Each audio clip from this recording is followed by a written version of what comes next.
All right, welcome into Beers by Ivy. Beers by Ivy, presented by Joey Scott Media. I'm Joey Scott, and this is my sports podcast. Today, we're talking about women's gymnastics, college women's gymnastics. What do I know about gymnastics?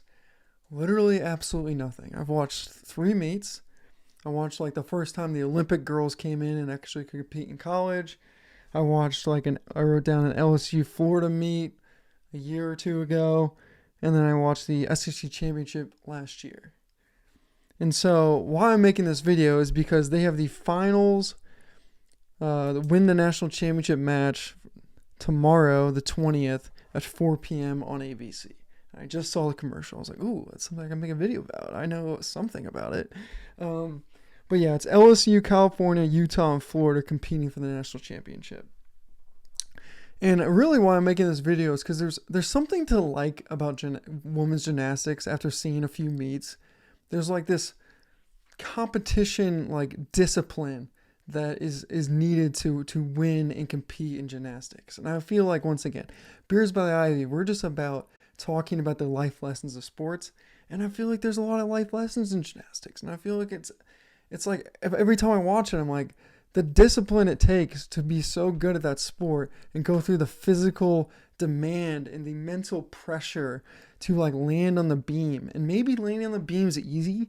I don't know if you did it your whole life. Maybe it is easy, but to me, I don't think it's that easy. So seeing people do that with the pressure on it's just cool. It's just remarkable. There's this girl, I'm going to give her a shout out because I thought she was such a winner when I watched her. It's probably the reason I watched the SEC championship last year. Trinity Thomas.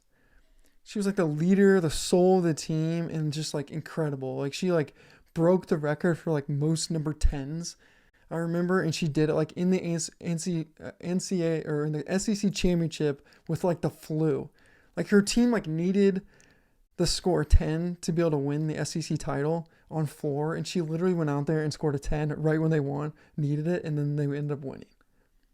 That's just cool. There's a few things I wrote down too.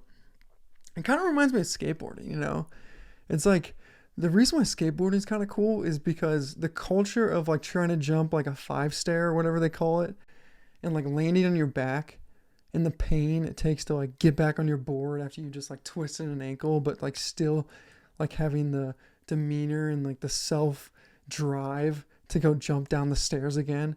And then you land on the board and you're like, oh my God, I just landed, thank God. Gymnastics kind of has that cool, similar vibe.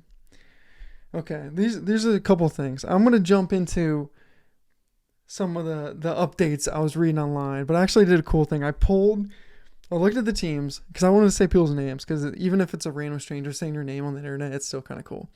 So I pulled in everyone who's gotten a 10 score of these 4 teams, and I figured that could be a good way to break down the talent or who's going to win tomorrow, the 20th. Okay, but before we get there, what's cool about gymnastics?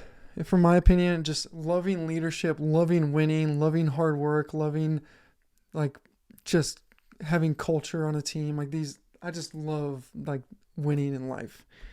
And these are the few traits I see in gymnastics. 1, discipline, crazy amount of discipline. I honestly think as a gymnast, if you went a week doing stupid behavior, you'd probably lose 2 weeks of performance. You'd have to essentially work 2 weeks just to get back to where you were before you started doing, eating a bunch of junk food or doing dumber things than that. Master of routine. I'm a guitar player, so I know exactly what this is like. It's mastering exactly what you're playing so you can play it and not even think. Very difficult.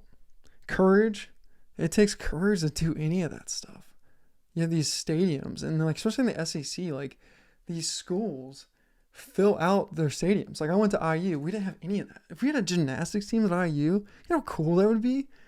Assembly halls filled out for gymnastics. Everyone's cheering and chanting for these cool ass flips, and you got these girls who are just mega athletes. Strong mindset, kind of similar to whatever I talked about. Fun, expression, team culture. Anytime I watch, I'm these girls are just having a good time. Just good to see. They're having to root each other on, dancing, doing copying the person actually performing.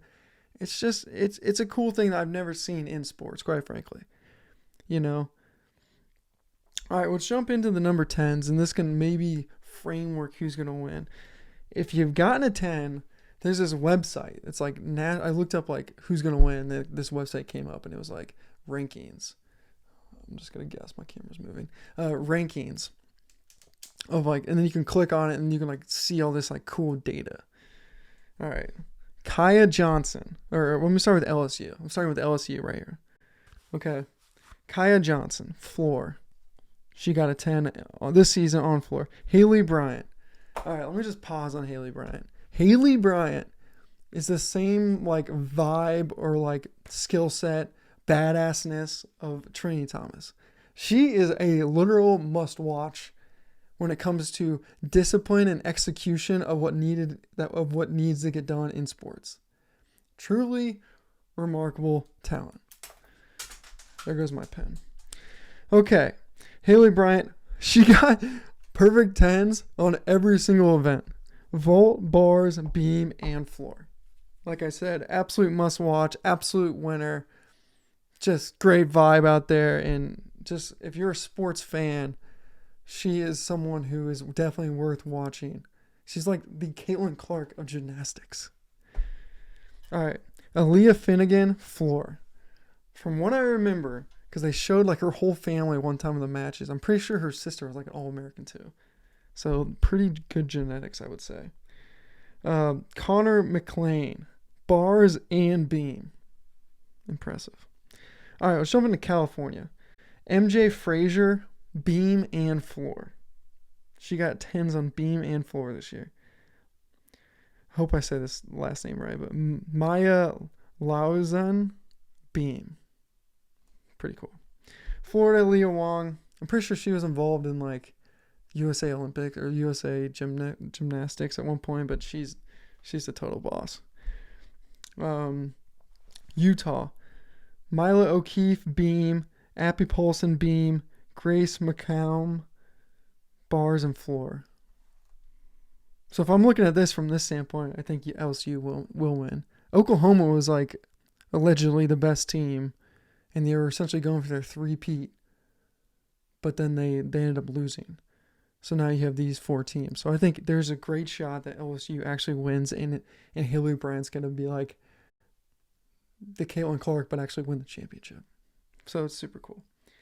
And I always think, too, it's like, can women's gymnastics like get bigger? Can these like small sports like lacrosse or, I mean, any of these smaller sports that like people know, like even soccer, can they get bigger? I would say no for most, but I still think like there's something cool when you watch women's gymnastics on TV and see like the fans. Like the fans go crazy. And it's like if you could just televise that better or you could market it better. I mean, these girls are winners, man. You can't be out here getting 10s and not be a committed person to your craft. You know, it is a like since you were 3 years old type thing to now you're 22 and a senior going out for the national championship, like all that work to get there, there's storylines, there's coolness to it. It's females doing flips and badass things. Like there's so many good things about women's gymnastics that I actually think it could become like one of the major college sports next to like, I mean, essentially I think it could be football, basketball, women's basketball, and then women's gymnastics. As like, these are the money-making sports in our world for college sports. All right, that's going to wrap things up. Once again, this is my uneducated take on gymnastics, but definitely cool. Definitely check it out. Check out the highlights. And, yeah, we'll talk soon. Thanks.